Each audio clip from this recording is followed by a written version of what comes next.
Hi everybody, Dan Illman, Matt Bernier. The feature race at Santa Anita on Saturday is your DRFBets race of the day. It's the Grade 2 $200,000 Santa Margarita at 9 furlongs for fillies and mares. And for our loyal race of the day viewers, we still have that money back promo on DRFBets. Bet $7 to win on any single horse in any race of the day this month. If your selection runs second or third, you get your money back.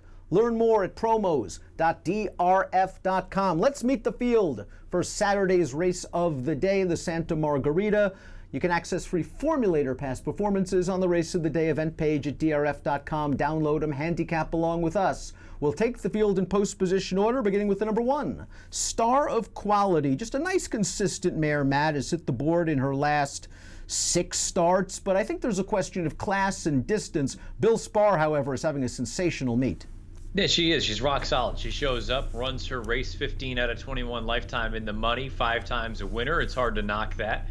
You brought up the biggest part, though, is just strictly from a class and a speed figure standpoint. Seems like she might be up against it a little bit. It is worth noting, though, she finished second in that most recent run, in behind just a smidge, but ahead of Secret Spice, who came back and won a graded stakes race with a 100 buyer. So at least she's kept decent enough company. I think this is too tough. The number 2 is Exuberance. Graded stakes placed in her first start as a 3-year-old, and then she just didn't run very well in several starts, and I was wondering if she would never improve, but 2 starts back, she popped a big buyer speed figure. It gave me hope that at least she would get a piece of the Beholder Mile, and she didn't run very well in the Beholder Mile. Maybe getting out to a 1 1/8 is what she wants, but I think that's also a big maybe considering her pedigree.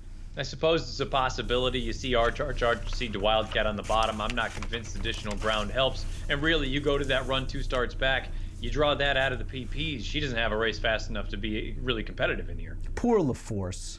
She ran so well last year just to be denied by some extremely talented mares. She ran 3rd in the La Cañada behind Mopetism at 27-1. That was sort of her coming out party. She then faced Fault, who was a streaking dirt horse in both the Santa Margarita and the Adoration. Then she caught Unique Bella. Then she caught Vale Dory. Then she caught Champion Monomoy Girl. And now she's running off a 4-month layoff. You can argue this is the easiest spot she's been in a very long time. I'm not really that worried about the distance, but I'm a little worried about the layoff. Oh, I think you have to be concerned about that. I mean, there was clearly something has been amiss for her to miss as much time as she has. And you're right, this is probably the softest group that she's faced in quite some time. But at the same time, as rock solid as she is, she's LaForce. I like her, but boy, she doesn't like to win races. She's 2 for 23 lifetime and 11 times second or third. And you're right, running up against the Unique Bellas and the Faults of the world, it's going to be difficult to win those races. But she also finished in behind a horse like Vale Dory, who you and I thought when she won that race, it was over. Her career was done. You look at some of the other names in there, Mopetism, who I love, but I mean, we're not talking about a world beater here. I think she's best used underneath. I don't want her at a short price. Let's see what Timeform US has to say about the pace of this race. And we see the 4 Birdie Gold sitting up close to the pace. And I wonder if Victor Espinoza will try to be a little bit more aggressive. This is a big ask for this daughter of Birdstone. Her lone wins have come in Peru over wet tracks. Her one race on the main track in North America came over a synthetic surface. She is a huge question mark, but I think Victor's going to be a little aggressive with her coming out of the gate. Yeah, and I suppose it's a positive that she has won on the main track in the past. That was back in Peru way back when, and it was over some tracks with some moisture in them. But at the same time, look, what she's been doing recently, it hasn't been working. You know this is going to be a little bit of a suspect group. Take a shot in here. I don't think she's good enough to win, but I'd like to see her be aggressively ridden. We've seen the best race from many of these fillies and mares already, I believe. I don't think that's the case for Bob Baffert's entrance, the number 5 Withholding Info, who is so lightly raced. She's only started 3 times. She's run well in each and every start, and I just like the way she finished the deal off last time out going a mile. I have a feeling she's going to get the 1 1/8. She has a really nice pedigree, and a big step forward I think could put her in the winner's circle. Yeah, at least make her a contender in here. She is a little bit light on figs right now, but I agree. I love the way that she ran in that N1X most recently, rated comfortably in behind horses, but then when she took over, she went on with it, and Brad Free has alluded to the fact that the reason that the come-home time was as slow as it was a very deep surface at Santa Anita when they ran that race, so don't let the clocking kind of dissuade you from her. I thought it was a good effort. You brought up the pedigree, executive privilege. She was a grade 1 winner as a 2-year-old. I just kind of felt like the way that you laid it out, she is unexposed post here. I know what most of these girls are. I don't know if we've seen the best from Withholding Info yet. That's why I'm giving her the nod. Perhaps the most intriguing horse in this race is the number 6, Lamuna, because we know distance is not a problem. She tried 1 1/8 last time out. She succeeded in very nice fashion, but that race was on the turf. She has run well on dirt in the past, but that last race on turf was the best race she's ever run, and I wonder, considering that she's by Lemon Drop Kid, if that is her surface. It also appears that the connections want to take her back and make one run, and I'm not sure the pace is going to be electric enough or this track is going to be closer friendly enough for that kind of run. That's my big knock. I do think there's ability here. I've liked her. I liked her over the summer last year, and she's run well in decent spots, but it just feels like, boy, with a running style like this over the Santa Anita main strip, you either need just an unbelievable pace situation to completely fall apart late, or you're going to need to be 150 the best, and I'm just not convinced of either of those in this spot. Conversely, the number 7, Just a Smidge, a Keeneland graduate, is expected to be on or near the lead for Bob Baffert. Not sure if she's good enough to win. Her win 2 starts back came when she was able to get, I thought, a pretty easy lead over a wet track going a mile. But if she pushes the pace setter, who might just very well be the morning line favorite Paradise Woods on the outside, it could set things up for the other Baffert runner, Withholding Info.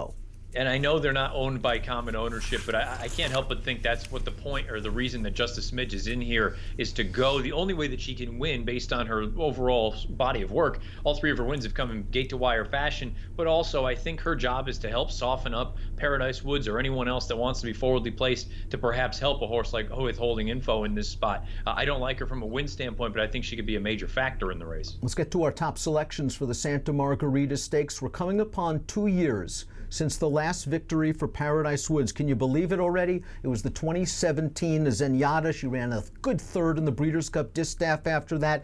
This is going to be her 3rd start of the form cycle. She's going to stretch out to 1 1/8. I think you have some concerns about the distance, Matt, and I think they're very well founded. But I also think that this time around, you're supposed to send her to the front. And against this field, if she can't get it done, it might be time to think of other options. I mean, look, maybe I was being a little bit unkind, but after the Santa Monica, I said she can't run anymore. And I know you're going to keep going, and perhaps it's too late in the season to go and go off and be a mom. But at the same time, she comes back in the Beholder Mile, and I understand from a numbers standpoint, it looks like she's back to one of her better races. I just feel like she's just not what she once was. And in a situation like this, I agree 100%. You need to go. You need to just put her on the front and say, come and catch me. The problem is, one, she's going to get bet in here. I think she might be 3 to 5 when it's all said and done, and I don't trust her. As much as I love her, I don't trust her as far as I could throw her in a spot like this. To me, if someone else goes and she needs to work hard, and you got to deal with 1 1/8, there's just so much in here. I'd love to see her win a race like this. I just don't know if she can still do it. Just seemed like she ran in spots in that Beholder Mile, didn't she? She sat in behind the lead. It looked like a good trip was coming. And they ran away from her on the turn. And Evan Roman's just scrubbing away with 3 furlongs to go. And then at the end of the race, it looked like she started running a little bit again, sort of like a green 2-year-old and a battle-hardened 5-year-old. But I think Mike Smith is going to try to send Paradise Woods to the lead. Please don't make her be 3 to 5. I don't want that at all. I want the line maker to be right. I think 9 to 5's fair against this group. But you're going with Withholding Info, all the upside on the planet.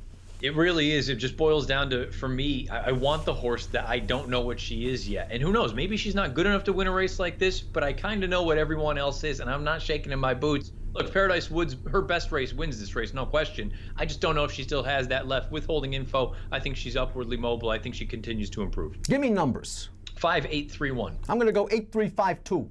In the Grade 2 Santa Margarita Stakes, one of 2 stakes races at the Great Race Place on Saturday. Make sure you bet them both with a DRFBets account, especially the race of the day, the Santa Margarita. Bet $7 to win on the Santa Margarita. If your selection finishes 2nd or 3rd, you get your money back. Promos.drf.com is where you go for all the info. An approximate post time for the Santa Margarita, 4:50 Pacific. Good luck.